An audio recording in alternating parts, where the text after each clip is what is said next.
ఈ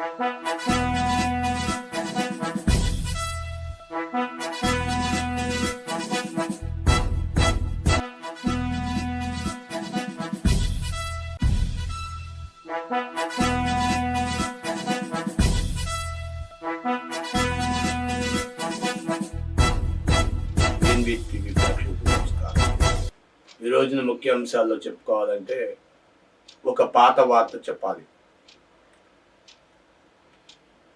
22 జూన్ 11వ తారీఖున మోదీ గారు యునైటెడ్ అరబ్ వెళ్ళి అక్కడ ఆయిల్ కంపెనీల్లో ఆయిల్ అంటే ముడి చమురు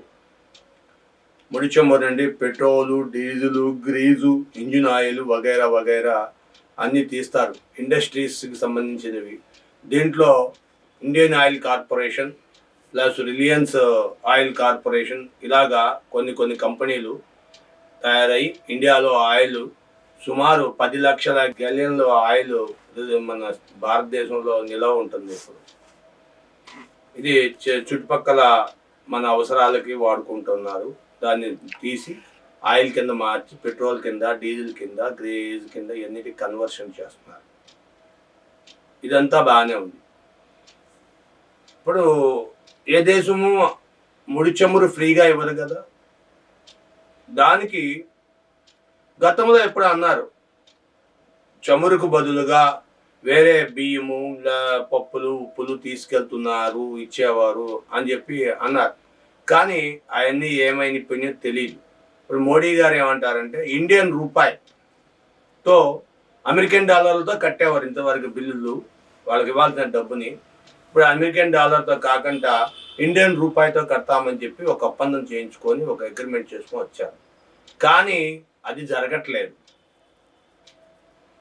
గత వారం పార్లమెంట్లో పెట్రోలియం శాఖ వారు నివేదికలో, వేరే శాఖల నివేదికలో తెలియజేశారు ఇలా జరగట్లేదని. 22, 23లో జరగలేదు. ఎప్పుడు మోడీ గారు 22 జూన్ 11వ తారీఖున వెళ్ళారు, ఒప్పందం చేసుకొని వచ్చారు యునైటెడ్ అరబ్తో. అబుదాబి వెళ్ళి అబుదాబిలో చేసుకొని వచ్చారు. కానీ ఏమి జరుగుతుంది, ఎందుకు జరగట్లేదు అంటే వెళ్ళి రావడం, అక్కడ ఖర్చులు పెట్టుకొని కొన్ని కోట్ల రూపాయలు ఖర్చు పెట్టుకొని వెళ్తున్నారు ఒక్కొక్క దేశానికి ప్రత్యేక విమానాల్లో. ఏంటిది పాలన అని అడిగేవాళ్ళు లేరు, పట్టించుకునేవాళ్ళు లేరు. సరే, ఇప్పటికైనా అంతర్జాతీయంగా మన రూపాయి విలువ పెంచే మార్గం చూడండి. మోడీ గారు నమస్కారం, దయచేసి రూపాయి విలువను పెంచండి. ఇప్పుడు దాకా ఎన్నో పథకాలు పెట్టారు, ఎన్నో చేశారు.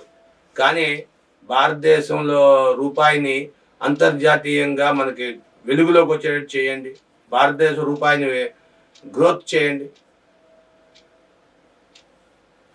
Thank you for watching our channel. దయచేసి సబ్స్క్రైబ్ చేయండి, మీ అభిప్రాయాలు కామెంట్ చేయండి. Thank you. లైక్